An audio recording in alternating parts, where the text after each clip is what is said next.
Hello everyone, welcome back to another episode of easy equity with Akash. So आज हम लोग एक BPC brand which is beauty and personal care brand के बारे में डिस्कस करेंगे। उसका नाम है रेवल केयर एंड समझेंगे उसका बिजनेस मॉडल। एंड ये शार्क टैंक पे भी आई थी। इनका एक प्रोमोटर का एक वीडियो भी था आईपीओ के पहले, कुछ टाइम पहले ही आईपीओ हुई है वो सब। एंड थोड़ा सा स्क्रीनर से मैं डॉक्यूमेंट्स देख के वगैरह काइंड ऑफ एक समराइज़ करके बताऊंगा। एंड ज़्यादा इन्फॉर्मेशन अवेलेबल नहीं है क्योंकि अभी जस्ट ही आईपीओ आई है एंड इनकी रिजल्ट्स भी नहीं आए, कॉल वगैरह भी नहीं हुई है।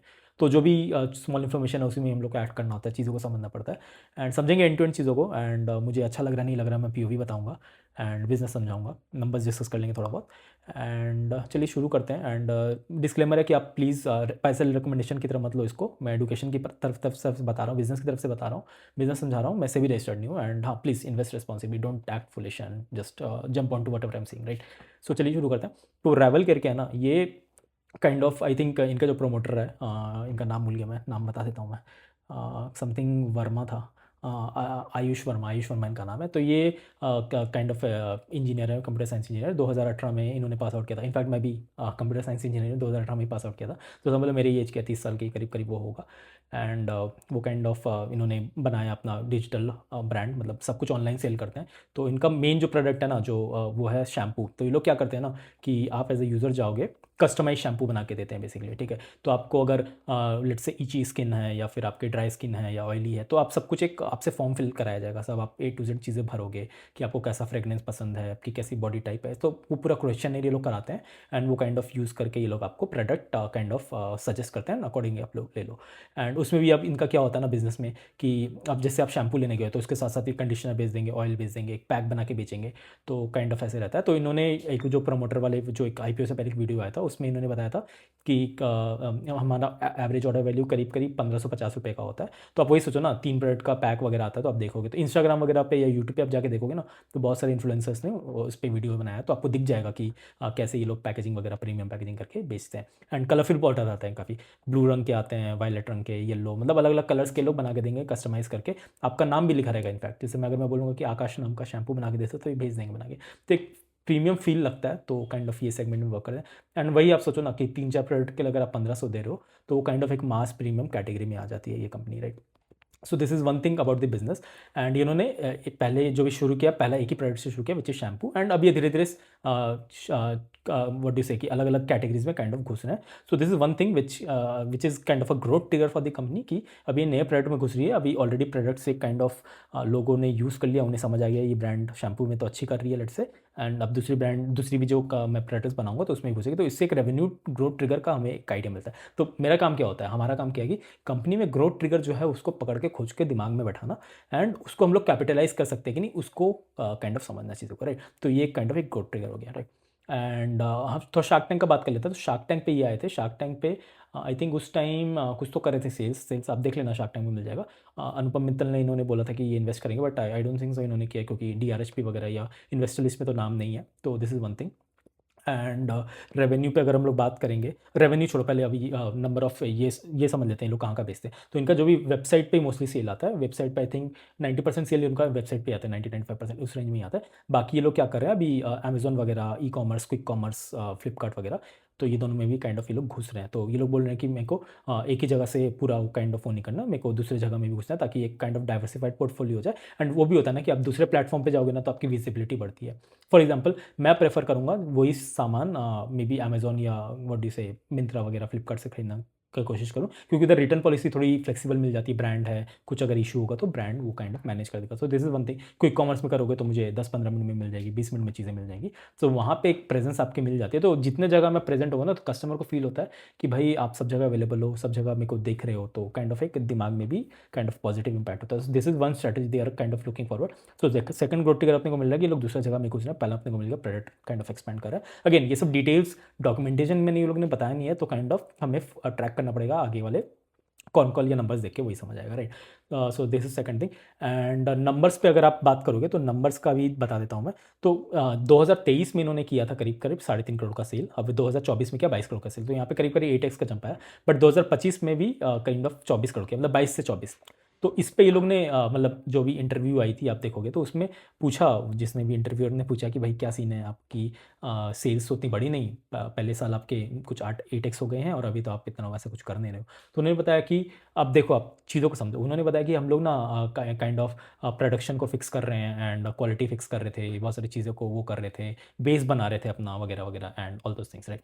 तो वही आप सोचो कि जब आपसे चीज़ें नहीं होती हैं ना, मतलब मेरा पीओवी है कि अगर आप नंबर्स नहीं दिखा पा रहे हो, आप एग्जीक्यूशन नहीं दिखा पा रहे हो, तो यहाँ पे वही है ना, एग्जीक्यूशन नहीं दिख रही है तो नंबर्स नहीं दिख रही है, तो आप ये सब बहाने बनाने लग जाओ कि भाई मैं भी इस चीज़ पे वर्क कर रहा था, मैं भी अपना बेस को स्ट्रॉन्ग कर रहा हूँ ताकि डिमांड हो रहा है तो अच्छा हो जाए। अब इसका मैं एक काइंड ऑफ एक एग्जांपल लेता हूँ। आप ज़ैपफ्रेश को जाके देखो, इसका वीडियो मैंने कल ही बनाया था, हाँ 2 तारीख को बनाया था मैंने, वही अपलोड किया था।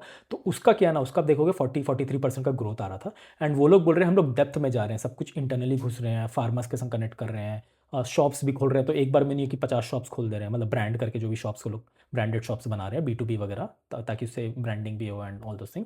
तो लोग ऐसा नहीं बोल रहे हैं कि मैं एक बार में सब कुछ कर ले रहा हूँ, वो बोल रहे हैं कि हम लोग डेप्थ में जा रहे हैं, मुंबई में भी घुसे तो सारी पिन कोड्स को कवर करेंगे, धीरे धीरे पूरा एरिया कवर करेंगे, देन दूसरा सिटी नेक्स्ट स्टेट वगैरह में जाएंगे, राइट। तो इस दोनों में आप कंपैरिजन करके देखो, रेवल केयर क्या बोलती है कि भाई हम लोग डेप्थ में जा रहे हैं, बट डेप्थ में जाके आप क्या कर रहे हो भाई, आप तो मतलब बोल रहे हो कि भाई मैं तो जाके मैथ्स में पूरा PhD कर लूँगा एंड या फिर साइंस में पूरा PhD कर लूँगा, फिर मैं बनाऊंगा कुछ या कुछ ऐसा करूँगा। ऐसा नहीं होता है यार, आप प्रैक्टिकल नॉलेज पे वर्क ही नहीं कर रहे हो, आप प्रैक्टिकल एग्जीक्यूशन ही नहीं दिखा रहे हो, नंबर ही नहीं दिखा रहे हो। तो मुझे तो एज अ इन्वेस्टर थोड़ा लगेगा ना, मतलब क्या होता है ना, ये सब इन्वेस्टर को झांसा में रखने के लिए मेरा मेरा मेरा माइंड से तो यही बोलता है, मेरा जितना भी अब तक लर्निंग हुआ यही बोलता है कि इन्वेस्टर को बस गोली दी जाती है कि भाई अरे मैं इस पे वर्क कर रहा हूँ, अरे मैं वो कर रहा हूँ, अरे भाई नंबर कहाँ है, मुझे नंबर से मतलब है। अगर अभी भी आपको नहीं समझ आ रहा तो आप ऐसा समझो, आप अपने बचपन के डेज में जाओ, आप चीज़ों को याद करने की कोशिश करो। आप जब कॉलेज में या ये स्कूल में नंबर नहीं लाते थे, अच्छा मार्क्स नहीं लाते थे, और आप बहाने देते थे घर में कि भाई वो फेल हो गया या फिर मेरे फ्रेंड को भी नहीं आया, टफ पेपर था, आपके मम्मी पापा या ट्यूशन टीचर या स्कूल वाले लोग आपको मतलब कोसते थे या जो भी गाली देते थे या पे गुस्सा रहते थे, राइट। तो सिमिलर चीज़ मार्केट में भी तो हो रही है। मार्केट आपको क्यों वैल्यू करेगा जब आप एग्जीक्यूशन नंबर नहीं दिखा रहे हो, राइट। तो ये मेरा एक POV हो जाता है। तो ग्रोथ ट्रिगर तो इन्होंने बताया, अब उसको ट्रैक करना पड़ेगा, राइट। अभी इन्होंने दिखा दिया कि भाई 10-15% का IPO के पहले आप दिखा रहे हो, 10-15% का ग्रोथ है, तो मुझे तो उतना इंटरेस्टिंग नहीं लगेगा, राइट।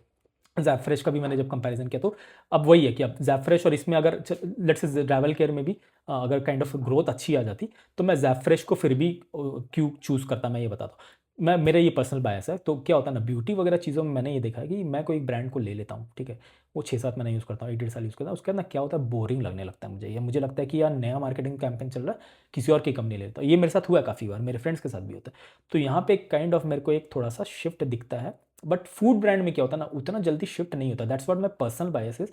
बट हाँ, नंबर्स और नंबर्स देख के समझना पड़ेगा क्या सीन है। अगेन रिपीट रेट पे भी, ये जो मैं शिफ्ट वाला बता रहा हूँ उसको हम लोग कैसे नाप सकते हैं, रिपीट रेट से नाप सकते हैं, राइट। मतलब एक KPI हो जाता है, रिपीट रेट क्या होगा या रिपीट नंबर क्या होगा कि आपके 100 कस्टमर्स आ रहे हैं, उससे कितने कस्टमर्स वापस से उस चीज़ों को खरीद रहे हैं, राइट। तो इस पे इन्होंने बताया कि 35% का काइंड ऑफ इनका रिपीट रेट है, नंबर ऑफ कस्टमर्स 35% वापस से ले लेते हैं विद इन 6 मंथ्स। एंड इसके ऊपर ये लोग ट्रैक नहीं कर रहे हैं क्योंकि ये बोलते हैं कि शैम्पू वगैरह अब ऐसा नहीं ना कि हर दूसरे दिन आप खरीदते हो, अनटिल शैशे आप 2-3 रुपया खरीदो, जो कि ये बनाते नहीं है। तो ये वाली चीज़ है कि ये बता रहे हैं कि रिपीट रेट का 35% है, 6 महीने में वापस लोग आके लेते हैं, which I think is good. But वही एक है कि ये रिपीट रेट सस्टेनेबल है कि नहीं, अभी कुछ टाइम पहले ही इन्होंने लॉन्च किया है। एंड ऊपर से क्या बोलते हैं कि 6 मंथ्स पे ही आप देख रहे हो, आप 6 मंथ्स को आप 2 साल पे करके दिखाओ, वो सब नंबर्स अवेलेबल नहीं है। तो काइंड ऑफ मुझे थोड़ा सा ट्रस्ट करने में काइंड ऑफ दिक्कत होता है, मुझे दिक्कत हो रहा है तो फिर मार्केट को भी दिक्कत होगा क्योंकि मैं तो मार्केट का पार्टिसिपेंट हूँ, right. So this is my kind of view. And एक दो चीज़ और बता देता हूँ, IPO के लिए पैसा ले रहे थे, आई थिंक मोस्टली ये लोग पैसा ले रहे हैं kind of in house manufacturing करने के लिए। तो इनका जो मैंने शार्क टैंक में देखा था, इन्होंने कहीं करीब बताया था, आई थिंक 1/4 या 1/3 आप ले लो, 25-30% उसी रेंज में होगा, क्योंकि डॉक्यूमेंटेशन तो अभी कुछ लेटेस्ट अवेलेबल नहीं है। आई थिंक 25-30% इनका मार्केटिंग स्पेंड में चला जाता है, 25% कॉक्स में चला जाता है, ठीक है। अब मार्केटिंग स्पेंड में अगर 25-30% जा रहा है तो इसका मतलब क्या है कि आपकी जो ग्रोथ है, मतलब जो आपकी सेल्स है, वो फंक्शन ऑफ एडवर्टीजमेंट है, ठीक है। आप जितना एडवर्टीजमेंट डालोगे उतना ज़्यादा आपकी सेल्स आएगी। So this is one thing. But अगर एडवर्टीजमेंट डाल के सेल्स आ रही है और अगर आपकी रिपीट रेट काफ़ी अच्छी हो रही है, फॉर एग्जांपल लेट से आप ले लो 70-80% रिपीट रेट हो रही है, तो मुझे तो लगेगा ना भाई कि जो मैंने एडवर्टीजमेंट डाली थी पैसे में, जो मैंने एडवर्टीजमेंट के पैसे डाली है, वो एक बार मैंने कस्टमर को एक्वायर कर लिया, वो बार बार खरीदेगा, हर 6 महीने में 7-8 बार, मतलब 70-80% बार खरीदेगा, तो वो मुझे अच्छी लगेगी। बट यहाँ पे 35% की रिपीट रेट मुझे थोड़ी काइंड ऑफ मतलब ठीक लग रही है, उतनी एक्साइटिंग नहीं लगे। अगेन ज़ैफरेश का मैं काइंड ऑफ एक इधर वो ले लेता हूँ। किसी ने पूछा था रिपीट रेट के अपना का जो भी ऐप वगैरह का, तो उसने बताया था 88-90% है। तो वही देखो कि मीट में आपको जब 90% मिल जा रही है और यहाँ पे आपको 35% मिल रही है, हो सकता है इस इंडस्ट्री में 35% ही काइंड ऑफ नॉर्म हो, बट मुझे वही लगता है स्केलेबिलिटी इशू आ सकती है। अगेन मेरा पर्सनल वाइज की ब्यूटी प्रोडक्ट्स में थोड़े चेंजेस तो आ जाते हैं, इनफैक्ट लड़के में तो आते हैं, लड़कियाँ का तो मुझे पता नहीं, बट हाँ ये एक चीज़ है। एंड इन्होंने एक और चीज़ बताया कि हाँ 25-30% अपना ले लो कि मार्केटिंग जा रहा है, एंड 25% इन्होंने बताया था कॉक्स पे जाता है, मतलब रॉ मटेरियल वगैरह, प्रोसेसिंग वगैरह। तो अब ये लोग क्या कराते हैं ना, कॉन्ट्रैक्ट मैन्युफैक्चरिंग कराते हैं। फॉर्मुलेशन इनका है, आईपी वगैरह बना लिया इन्होंने, बाय आईपी आई मीन जो भी फॉर्मुलेशन या जो भी रेसिपी है ये इन्होंने अपना बना लिया, ये लोग दूसरे को देते हैं या बताते हैं, कॉन्ट्रैक्ट मैन्युफैक्चरिंग कराते हैं, मैन्युफैक्चर पकड़ते हैं, उससे बना के ले आते हैं। उसमें क्या होता है ना, 2-3 चीज़ें हैं कि 25-27% जो भी है उस रेंज में आपकी खर्चे बढ़ जाती है, जिसको एक काइंड ऑफ कंट्रोल कम कर सकते हैं, this is one thing. Second thing क्या होता है कि क्वालिटी कंट्रोल हो सकता है। थर्ड थिंग आपको क्या है कि एक्सपेरिमेंटेशन करने में काफ़ी टाइम लग जाता है या R&D करने में काफ़ी टाइम लग जाता है। लेट से कुछ नया फॉर्मुलेशन ट्राई करना है या नया शैम्पू बनाना है या नया फेस पैक कुछ भी बनाना है, तो उसमें थोड़ा टाइम लगेगा। तो ये लोग बोल रहे हैं कि ये इसको सेटअप करेंगे एंड वो दिसंबर एंड तक बनेगा या शुरू हो जाएगा, एंड जुलाई तक का काइंड ऑफ एग्जीक्यूट होना शुरू हो जाएगा, ऐसा कुछ इन्होंने बताया, जुलाई तक का टाइमलाइन बताया। तो वही बताओ भाई कि आपने पैसे अभी, आई थिंक IPO 2-3 महीना पहले ही आया है, with in 2 months I think आया होगा, पैसे आपने अभी लिए हैं, ठीक है, आपकी रेडी होगी नेक्स्ट ईयर से हमें दिखने मिलेगी, राइट। 10% का ग्रोथ आपने अभी किया है, नंबर्स आप 35% नंबर्स आप 10% लेके आए हो, 35% आपकी वो लग जाती है, 30-35% आपकी मार्केटिंग कॉस्ट लग जाती है। कॉक्स को आप फिक्स करना चाह रहे हो ये करके, अब वो भी है ना कि जो आप बना रहे हो कॉक्स को फिक्स करो, कॉक्स को जो कि वेरिएबल कॉस्ट, ठीक है, तो वेरिएबल कॉस्ट पे कर रहे हो, 50-60% आपकी टोटल वेरिएबल कॉस्ट दिख रही है यहाँ पे। तो अब कॉक्स को ही फिक्स करके आप क्या कर लोगे, मतलब बेस आप स्ट्रॉन्ग करके क्या कर लोगे जब तक आपकी नंबर्स दिखेगी नहीं। तो अगर नंबर्स नेक्स्ट क्वार्टर अगर अच्छी आ जाएगी तो मुझे काइंड ऑफ एक एंटाइसिंग लग जाएगा। एक दो और पॉइंट था, हाँ तो एक और चीज़ इन्होंने ये एक और चीज़ बताया था कि ये इंटरव्यू में बताया था कि जो सितंबर क्वार्टर है उसमें भी इसका ईयर ओवर ईयर 40% की ग्रोथ है, तो ये मोमेंटम काइंड ऑफ मेंटेन रख रहा है। बट वही है, मुझे थोड़ा सा भी वेट एंड वॉच करना पड़ेगा, मतलब मेरे को तो इतना ठीक लग रहा है, उतना मज़ा नहीं आ रहा है देख के कि मैं एक बार में पैसा डाल दूँ दबा के भी क्या मैं मतलब ट्रैकिंग पोजीशन भी मैं अभी तो नहीं बनाना चाहूँगा। अगेन ये SME लॉट है, 6-6 महीने में ही रिजल्ट निकालती है, तो लेटेंसी वाली चीज़ आ जाती है। ट्रैक करना पड़ेगा क्या चीज़ है, वैल्यूशन अगर आप देखो ना तो आज का वैल्यूशन दिख रहा है 17-18 का पी, तो वही है कि मार्केट दे रहा है इसको 17-18 पी, या इन्होंने IPO भी ऐसे में लाया होगा, तो पता नहीं क्या सीन है, बट ट्रैक करना पड़ेगा। नंबर्स उतने इंटाइसिंग अभी नहीं लग रहा है, ज़ेफ्रेश में देखूँ, again apple to apple comparison नहीं है, but I feel there is still room for what do say information to come, and then I will take maybe the next step, not right now.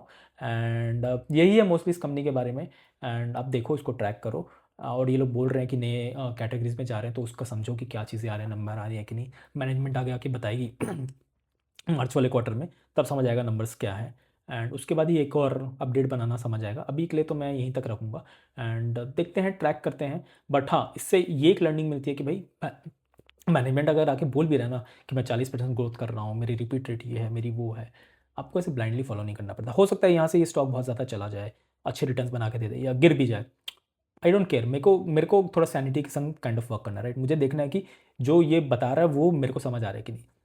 आप ऐसा नहीं है ना कि आप ऐसा मत समझो कि मैंने कॉन कॉल पढ़ लिया या वीडियो देख लिया या मैंने स्क्रीनर पे जाके पढ़ लिया या डॉक्यूमेंट पढ़ लिया तो ये कंपनी अच्छी हुई, वैसे वर्क नहीं करता है। आप 4 कंपनी और पढ़ोगे, देन आप एक माइंडसेट बनाओगे, एक आप चीज़ों को कनेक्ट करेंगे, अच्छा उसने ऐसा बोला था और ये ऐसा बोल रहा है, बट ये मेरे को बेटर लग रहा है, या ये मेरे को ख़राब लग रहा है, या वो मेरे को बेटर लग रहा है, तो आप ऐसे कंपैरिजन करोगे, देन आपको चीज़ें समझ आएंगी ना। आप ऐसा समझो कि आप मार्केट में सब्जी लेने जा रहे हो, आप या फिर कुछ खरीदने जा रहे हो, शॉपिंग करने जा रहे हो, ऐसा नहीं ना आप पहला दुकान में जाके, इंडियन मेंटालिटी तो यही होती है कि पहला दुकान में जाके आप नहीं ले लेते हो, आप देखते हो, 4 जगह देखते हो। इनफैक्ट आप जोमेटो स्विगी में भी 2 जगह प्राइस को कंपेयर करते हो, वैल्यू देखते हो। तो भाई स्टॉक जब आप ले रहे हो या इन्वेस्ट कर रहे हो तो उससे पहले आप ऐसा क्यों नहीं देख रहे हो, 4 चीज़ें क्यों नहीं पढ़ रहे हो, आपका क्यों किसी और की ग्रोथ स्टोरी को नहीं समझ रहे हो, ग्रोथ ड्राइवर्स क्यों नहीं देख रहे हो, कंपेयर क्यों नहीं कर रहे हो, पीयर टू पीयर कंपेरिजन क्यों नहीं कर रहे हो। तो ये सब करना काफ़ी ज़रूरी हो जाता है मेरे हिसाब से, मैं तो करता हूँ, मैं डेली वीडियो भी डालता हूँ। तो आप देखो, फॉलो करो, एंड सब सीखो समझो को, चीज़ों को सीखो समझो, एंड इन्वेस्ट करो रिस्पॉन्सिबली, ऐसे मत करो। And yes, again it was not a recommendation. So चलिए यहीं तक रखते हैं, काफ़ी लंबा वीडियो हो गया, and I will see in the next video.